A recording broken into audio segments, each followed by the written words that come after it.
Hello दोस्तों, कैसे हैं आप सब लोग। आशा करती हूँ अच्छे होंगे। हमारी आज की कहानी का नाम है नियम।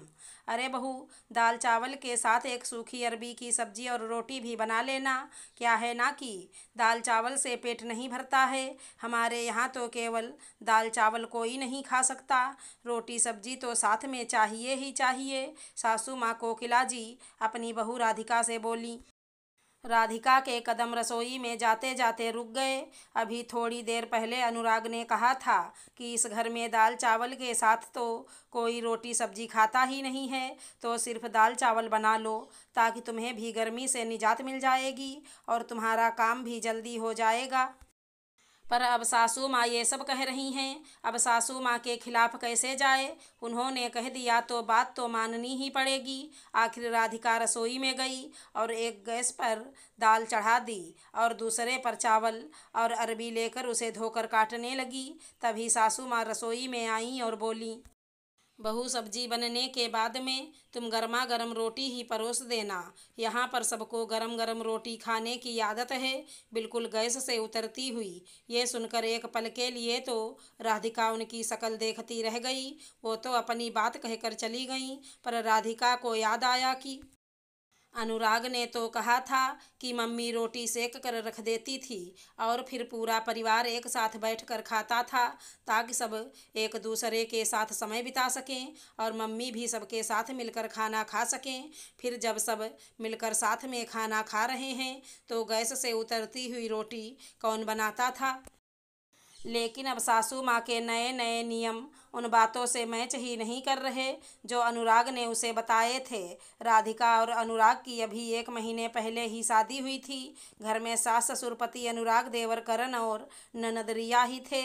सगाई और शादी में कम से कम 3 महीने का फर्क था।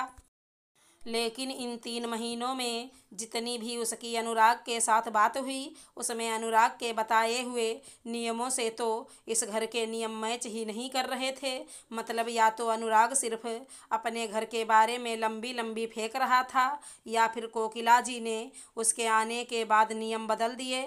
जैसा कि अनुराग ने बताया था कि सुबह सब लोग 6:30 बजे तक उठते थे और बाहर हाल में आकर ही एक साथ बैठकर चाय पीते थे।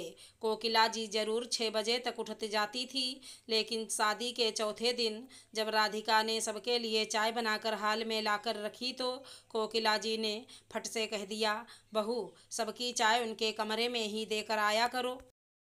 सबको अपने कमरे में ही चाय पीने की आदत है। आज पहला दिन है, इसलिए कोई बात नहीं, पर अब आगे से सबकी चाय उनके कमरे में ही दे देना। और हाँ, सुबह 5 बजे तक उठ जाया करो। उठकर नहा धोकर पूजा पाठ कर फिर रसोई में जाया करो, इससे घर में शुद्धता रहती है। ये सुनकर राधिका ने अनुराग की तरफ देखा, पर वो नज़रें झुकाए चुपचाप अपनी चाय पीने में मगन था। खैर, वो तो क्या ही कहती। जैसा उसे कोकिला जी बता रही थी वो तो वैसा ही करती जा रही थी।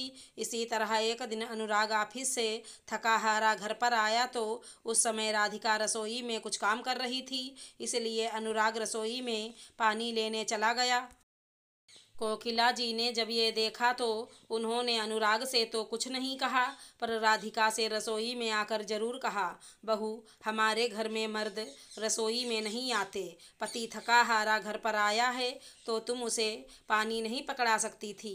मम्मी जी, वो मैं आटा गूँथ रही थी तो मेरे हाथ आटे में हो रखे थे, राधिका ने कहा। हाँ तो हाथों को धो लेती। आज तो अनुराग ने रसोई में आकर पानी ले लिया है, आइंदा उसके आने पर तुम खुद उसे पानी दे देना, कहकर कोकिला जी रसोई में से रवाना हो गईं। अब तो राधिका के सिर के ऊपर से जा रहा था, उसे कुछ भी समझ में नहीं आ रहा था।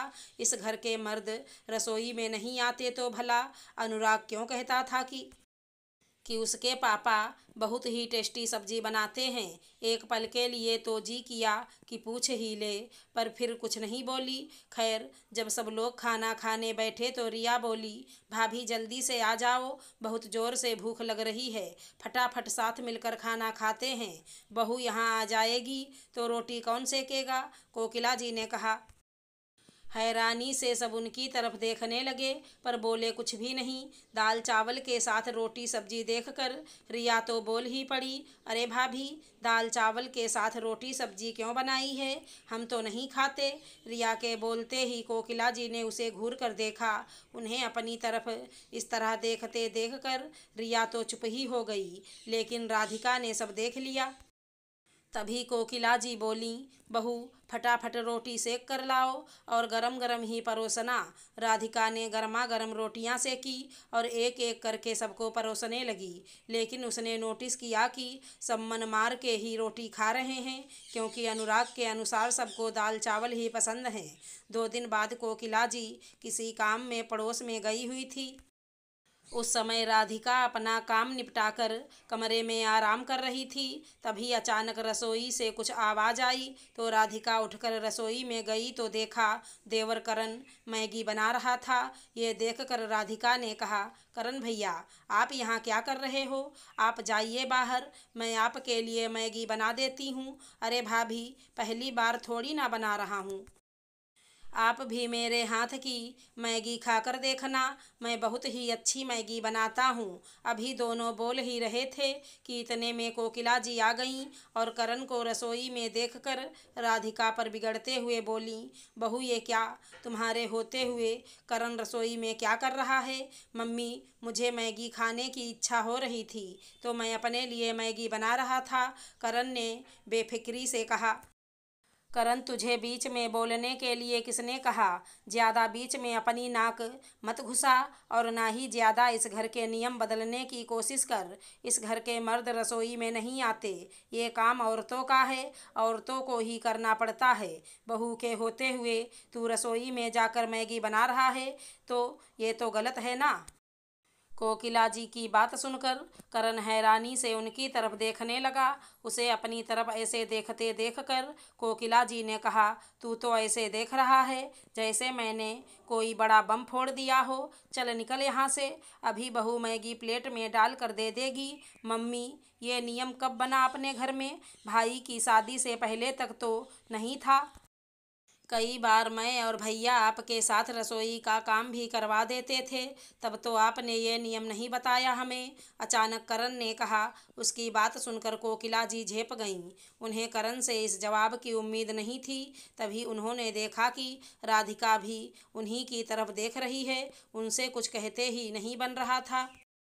ऐसा लग रहा था जैसे उनकी पोल खुल गई हो, लेकिन तभी ससुर जी बोल पड़े, अरे बेटा, तुझे पता नहीं है क्या?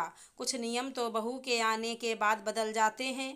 तेरी मम्मी के नए नए नियमों की लिस्ट सुनकर तो ऐसा लग रहा है जैसे हम अपने ही घर में मेहमान हैं। ना ही हम सुबह की चाय साथ पी पा रहे हैं और ना ही अपनी मर्जी से कुछ खा पा रहे हैं। रसोई में जाकर पानी पीने के लिए भी 10 बार सोचना पड़ता है, क्योंकि तुम्हारी मम्मी के अनुसार पानी का गिलास भी बहू ला कर देगी। अब तुम्हारी मम्मी सास बन गई है तो कुछ नियम नए भी आएंगे और कुछ नियम बदल भी जाएंगे। उनकी बात सुनकर कोकिला जी तुनकते हुए बोली, सब कुछ तो तुम्हें बैठे बिठाए मिल रहा है, फिर क्या समस्या है? बहू का काम सेवा करने का है और वो कर रही है तो बेवजह की बातें क्यों सुना रहे हो? अरे, जब हाथ पैर चल रहे हैं तो सेवा क्यों करवाना? इस तरह बैठे बैठे सब कुछ हाथ में मिलता रहा तो एक दिन हाथ पैर काम करना ही बंद कर देंगे। सेवा तो तब करवाओ जब सेवा की ज़रूरत हो।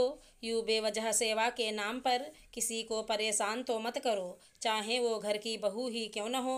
और मम्मी, हमें हमारे अनुसार रहने दो, हम घर में रह रहे हैं, कोई होटल में नहीं जहाँ एक आर्डर देने पर सब आपके हाथों में मिल जाएगा। रिया भी बोली। आखिर अपने पति और बेटी की बात सुनकर कोकिला जी चुप हो गईं। आखिर क्या ही कहती जब घर के सभी सदस्य बहू के पक्ष में बोल रहे हों। अगर हमारी कहानी पसंद आई हो तो चैनल को लाइक शेयर सब्सक्राइब करें। धन्यवाद दोस्तों।